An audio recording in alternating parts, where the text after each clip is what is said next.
Olá, agora nessa aula nós vamos falar sobre corrente e densidade de corrente.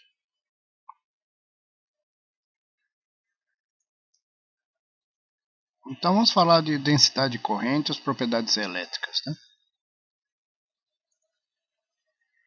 O conceito de corrente ele foi formulado por Ampère e ele explica o que entendemos como fluxo de carga. O que é corrente? Quantidade de carga que passa durante intervalo de tempo numa dada seção transversal. Segundo esse conceito, a corrente pode ser interpretada como uma vazão, um fluxo de carga que passa por uma seção transversal. Tem um trabalho bom do Marcos Torres, que é uma dissertação da UFSC, que trabalha esse conceito. Eu vou me basear nele, inclusive. Em geral, o conceito é que as cargas positivas se movem com uma velocidade de arrasto, também conhecida como velocidade de drift, e que essa corrente seria constante, essa velocidade de drift seria constante. Esse vetor aqui que vocês estão vendo, ele está na direção do campo elétrico. Então, se você pensar num fio como uma seção transversal de um tubo, com área A, você pode imaginar que o fluido que está passando ali é um fluido de carga. Então, você teria o quê? A quantidade de carga que passa por ali seria a densidade vezes o volume envolvido. E se você for pensar em volume, você pode pensar que é a seção transversal, que é essa área, vezes o pequeno espaço que você considerou para essa seção transversal ser ocupada pela carga. Então, você tem essa questão aqui, que a quantidade de carga seria essa densidade volumétrica vezes o volume que você está considerando no teu estudo. Se você pensar uma seção transversal de um tubo cilíndrico e um pequeno comprimento desse tubo que você está considerando. Esse comprimento é esse dl aqui.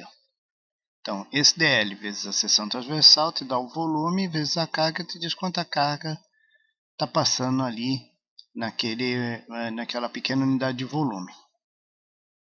Se ρ é a densidade de carga por volume e dl é o quanto você andou na direção do campo elétrico, nós podemos dizer o quê? Que você pode dizer que a densidade vezes a área vezes esse pequeno comprimento, esse pequeno espaço que essa carga andou na direção do campo elétrico. Quando você substitui na proposta do Ampère, que está aqui, você pode ver que você tem a carga dividido pelo tempo e você tem aqui, olha, a densidade vezes a área vezes quanto você andou nessa direção do campo elétrico. E aí você pode, muito bem, substituir esse quanto você andou pela velocidade que arrastou esse líquido. Vamos chamar velocidade de arrasto. Né? Que é aqui, dl dt seria essa velocidade. Então, como essa velocidade de arrasto está na direção do campo elétrico, isso aqui é um produto escalar. É um vetor que diz a velocidade na direção do campo elétrico, então você pode pegar e tirar o vetor e fica tudo escalar. Que é a densidade vezes a seção transversal vezes a velocidade que está sendo arrastado esse fluido. E fica com essa cara que você está vendo aqui. I é a quantidade de carga dividido pelo tempo, que nada mais é do que a densidade volumétrica, vezes a seção transversal, vezes a velocidade de arrasto que está levando esse material ali, passando por essa seção. Você pode reescrever pensando da seguinte maneira: isso aqui, em vez de eu falar da densidade de carga, eu posso falar na densidade de portadores, ou seja, número de portadores por unidade de volume, vezes a carga que cada um deles tem. E aí eu posso trabalhar com vários tipos de fluido. Cargas, por exemplo, de elétrons, cargas de pósitrons, cargas de partículas alfa, que são 2 prótons. Então, eu poderia sempre colocar a carga aqui e aqui a densidade volumétrica. Podemos, então, definir Agora, uma outra quantidade, não a corrente, mas a densidade de corrente. E o que é a densidade de corrente? A densidade de corrente seria a corrente dividida pela área. Está aqui. Então, utilizando a definição que nós tínhamos, que é essa aqui, densidade de portadores, tipo de carga que cada portador tem, seção transversal e velocidade de arrasto, eu posso colocar no lugar da corrente isso e eu vejo que a área aqui vai ser eliminada. E eu tenho a densidade de corrente como sendo o número de portadores por unidade de volume, vezes a carga que cada portador tem, vezes a velocidade de arrasto. Então, essa seria a densidade de corrente.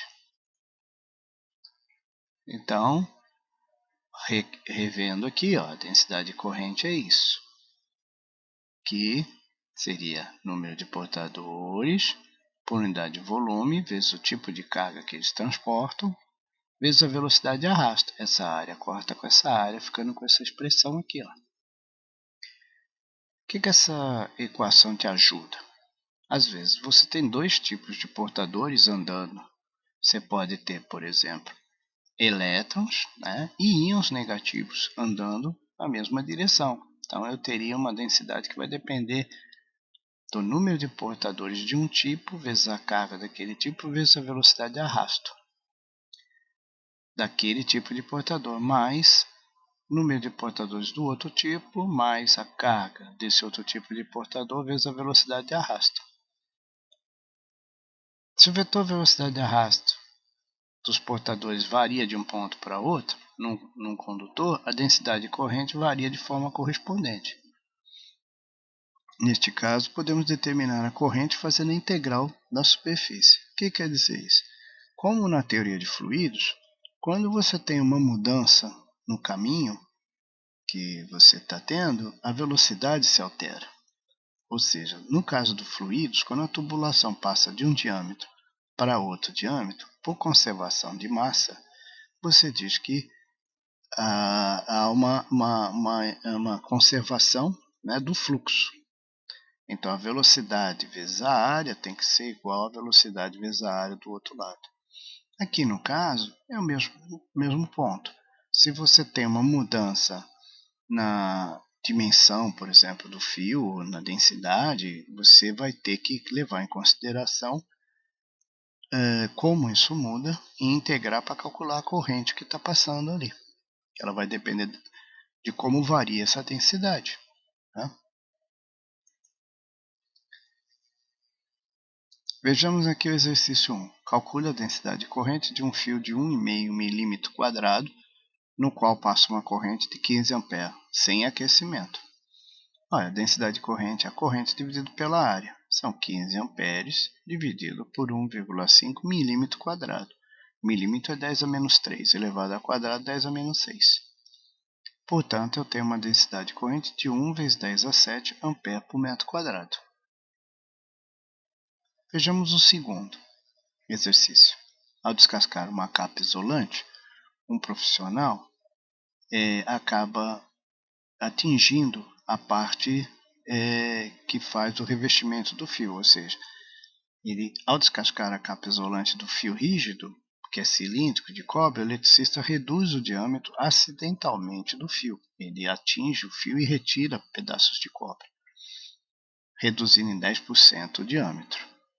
Aí ele se pergunta, sabendo que o fio tem uma densidade de corrente máxima especificada de 1,5 vezes 10 a sexta ampere por metro quadrado, acima disso, o fio inicia o processo de fusão, se faz a pergunta: qual a densidade de corrente obtida após a redução acidental do diâmetro? E se o diâmetro inicial era 2, qual o valor máximo da corrente após o acidente da redução do diâmetro? Bom, primeira resposta, fica claro que a densidade de corrente máxima é um parâmetro de segurança para evitar a fusão. E sendo uma grandeza intensiva, ela é inalterada. A densidade é a densidade, não vai mudar. Ou seja, a densidade de corrente máxima não se altera. O que vai ter alteração é a corrente que pode passar nessa região que foi atingida pelo eletricista. Nesse caso, eu sei que a corrente, a densidade de corrente que eu tinha, que é esse J, era 1,5 vezes 10 a 6, e a área foi alterada. Então, eu recalculo a área, passo a área multiplicando a densidade de corrente e calculo a nova corrente que pode passar lá para manter a mesma densidade de corrente. E eu fazendo essa conta, encontro 15,3 A. Quando você faz a conta com o valor inicial, você vê que era 18,9 amperes. Quer dizer, houve uma redução da máxima corrente que você pode transportar nesse fio por conta do fato que a densidade de corrente não se altera, é característica do fio, mas você diminuiu a seção transversal do fio, então ele vai aquecer se tentar mais. Queria agradecer a todos e desejar um bom trabalho.